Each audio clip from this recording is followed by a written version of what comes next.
What's going on? Joey, it's been a while. It's been a while since we've been back on our set. We had to take a little hiatus, but guess what? We're back. We're back. You'll see him later. Yeah, we're back. Don't miss Mr. Cozy too long. Oh, dang, you just jumped right to him. Yeah, he kind of left us, but no, he had something he had to do, but we wanted to go ahead and, so he'll be back. Hopefully we can get him back by next taping. So, how was your week? How was my week? This week was very trying. It had a lot of, I had a lot of things going on. Positive things, but it took me to, it stretched me. Yeah, Okay. it stretched me. And it got to the point where I know, the relationship, I'm twisting it because I don't want to say the word of what the show is till he says his Come on, part. go ahead. Go ahead and say the show. The faith of it all came together this week. Let's go. It's about faith. Let's talk about it. Let's just jump right into it. Okay. Let's not. Now we talked about fear Right. for the last two sessions. Before we took our little break.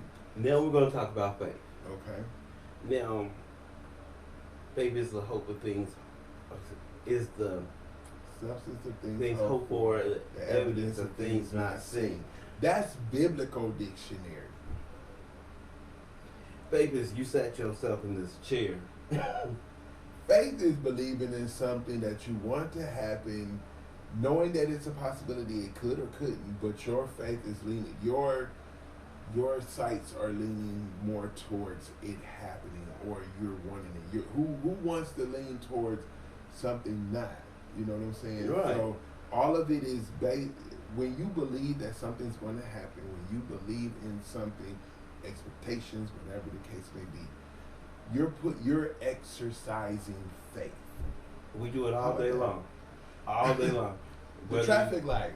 You stop at the traffic light. You got faith that that light is going to turn red, and you stop, and the other side could go green. I've seen instances where all sides turn green, and everybody just.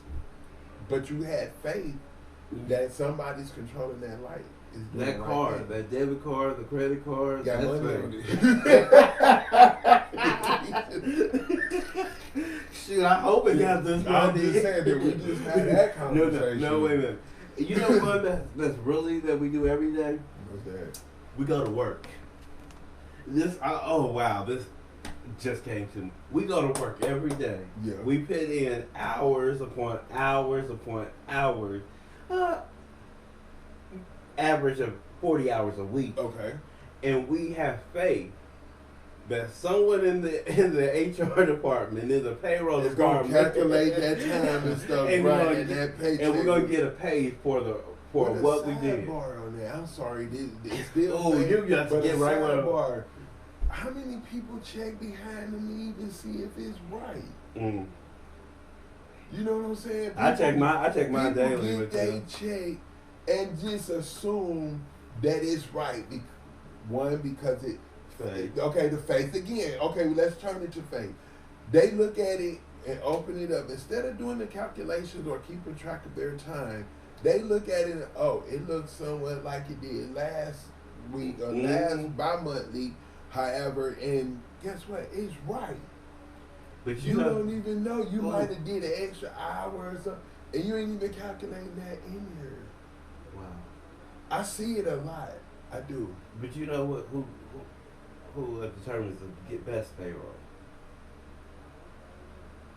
My father. He sees every. No, he's mine.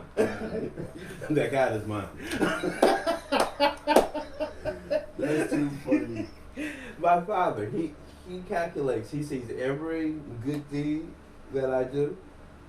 He sees everything that I don't want to do, but I do because he tells me to anyway. The servitude of your.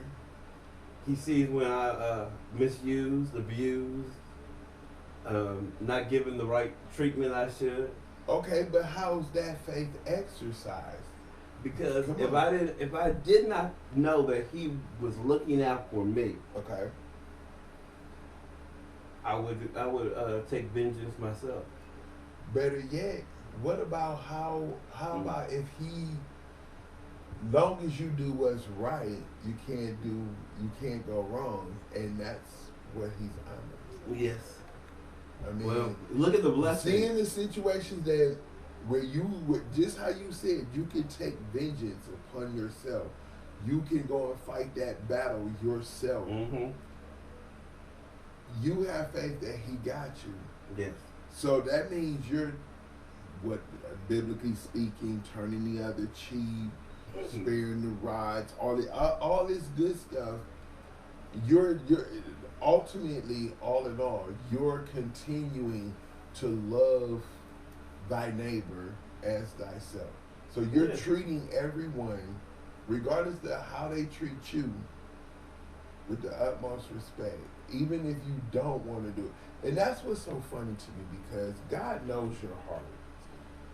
You cannot fool him.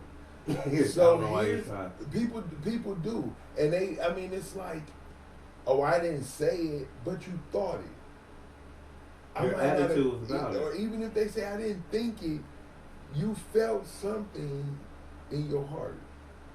And then let's use the heart.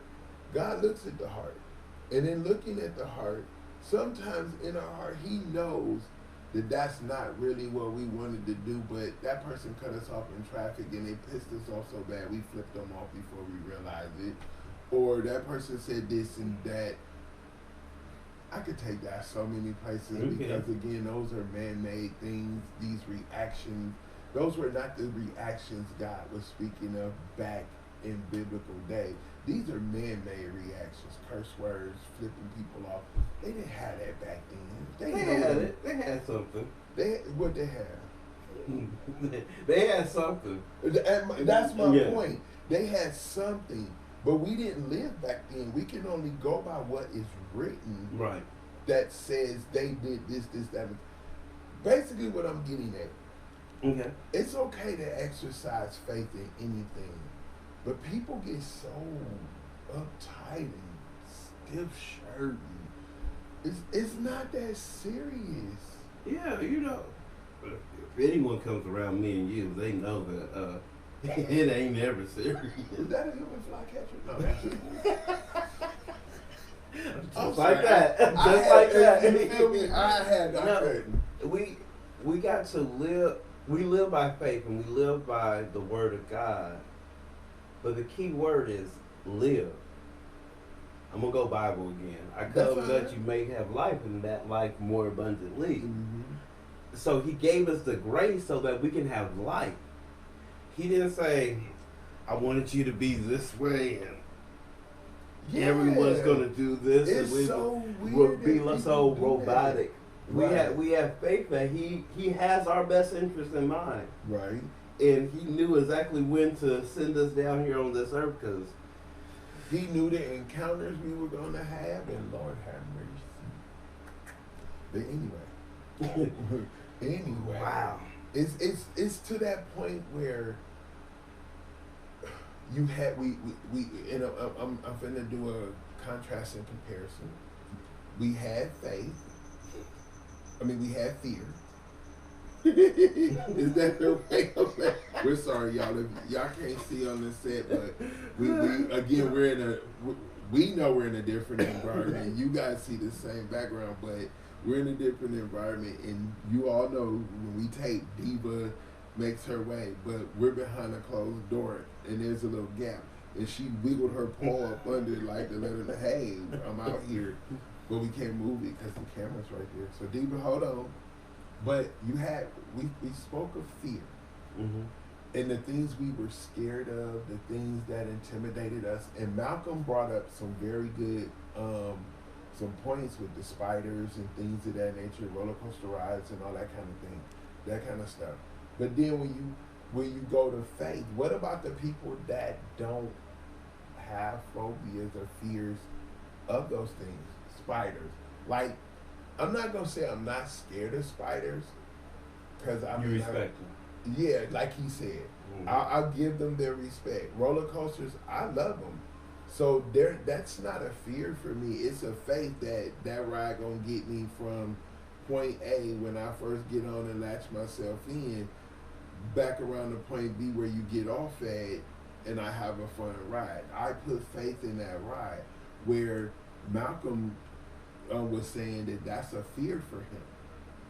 So it's just giving examples of like in our daily lives, like we literally either living in fear of something and let it consume us. Some people do that, like my claustrophobia. I'm learning to have more faith in it when things come up. Maybe not go at it full fledged, but take baby steps towards it. Okay, yesterday I couldn't go in that small space, but today I'll walk to the door and study the small space. Tomorrow, maybe I'll step in without closing myself in a small space just to get myself acclimated to the environment. Then, boom, let's close it and see how I react to do it. Perfect example. I've never been on a cruise, y'all.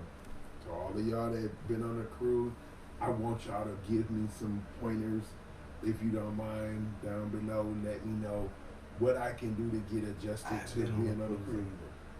I was told I like to swim, but that's a lot of water to be trying to swim in. My thing is with the cruise ship. Let me tell y'all what my what my fear is. The fear is going through that little door to get on the ship, and then the little hallways and the I heard the little rooms that's on the bottom or whatever. Those are my just small confined spaces. Now the big fear of it all is knowing that this boat pulls out into the water. I can't get off until it docks somewhere. That's gonna be a big issue for me because no matter what's on this boat, like people always telling me, it's so much stuff to do on here. You're not gonna even realize they don't understand how claustrophobia works. And the fear of it is okay, yeah, I know it's a lot of stuff on here, but you know what? I don't think I want to take this cruise. I want to get off, and I can't get off. Mm-hmm. I'll start to panic. The onset of phobia, the claustrophobia will kick in. Don't they have ferries on the lake? I'm sure. Why don't we try to go for a ferry? Okay. Because then we know we have a set time. See that's the trick of the claustrophobia. Same way with but see it may, I don't know, because I would have how it works for me. Let's use the airplane. Ooh, I was in one airplane. Fear of airplane was the crop duster. It was too small. I was too big. However you want to look at it. But when that thing got to doing this in the air, just totally disrupted my whole. You was supposed to pop and lock in the air. It was, and that's what got right, and that's what got me until I got on a bigger plane. So faith allowed me to get on a bigger plane where fear was trying to stop me. But I was coming to Atlanta, and this is what the point I was going to make. When you want something bad enough, you will tend to find yourself pushing past that fear and leaning more towards faith. Even though you know you feel public speaking, whatever you're going for, you would, if you want it bad enough, you would tend to push past that fear and rely on your faith to get you through it. And a lot of people don't look at it like that. I understand. I have the same problem with the cruise ship. I've never been on one. And this is gonna be funny. We're gonna take one. We're gonna take a cruise and take our first cruise and see our boat. Look, how the blind gonna eat the blind on a cruise ship? Someone's gonna have to go there. But I'm curious to know how people feel. Give us some examples of your faith. I mean, your fear versus your faith on a specific topic, not.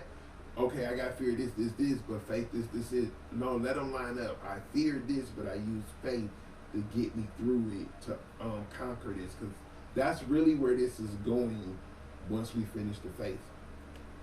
Now, the faith of me buying a house. Really?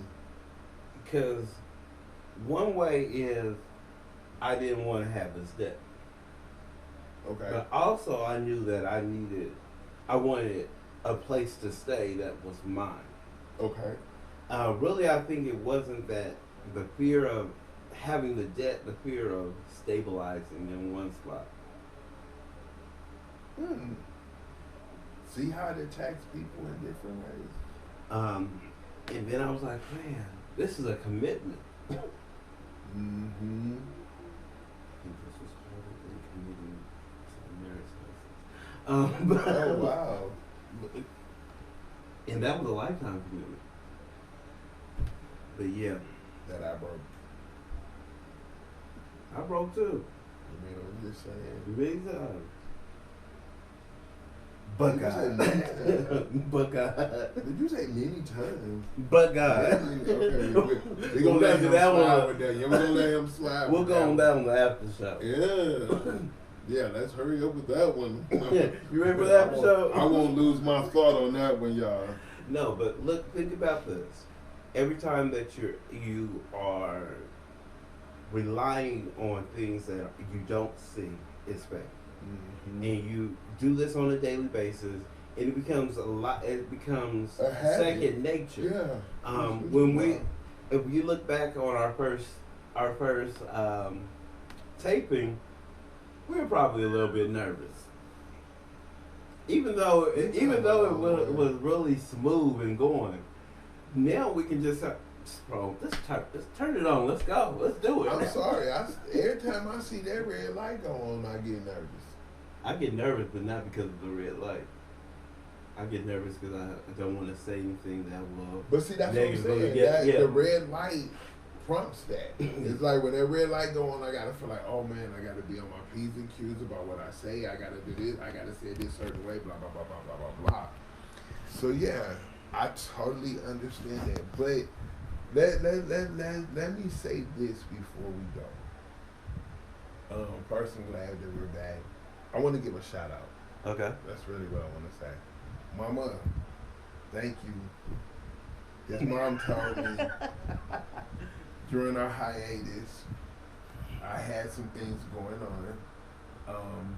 And Mom told me, she said, I understand. She was very sympathetic to it. She said, I understand. But you need to understand this. And I said, what's that, Mom? She said, God's word still needs to be heard. Wow. And when she told me that just stuck with me like, how honorable or how what a better way to exude faith than listening to that. I felt like God really used her to tell me that. And all week since she told me that, I've been really looking forward to today. So, thank you, Mom. Well, thank you, Mom.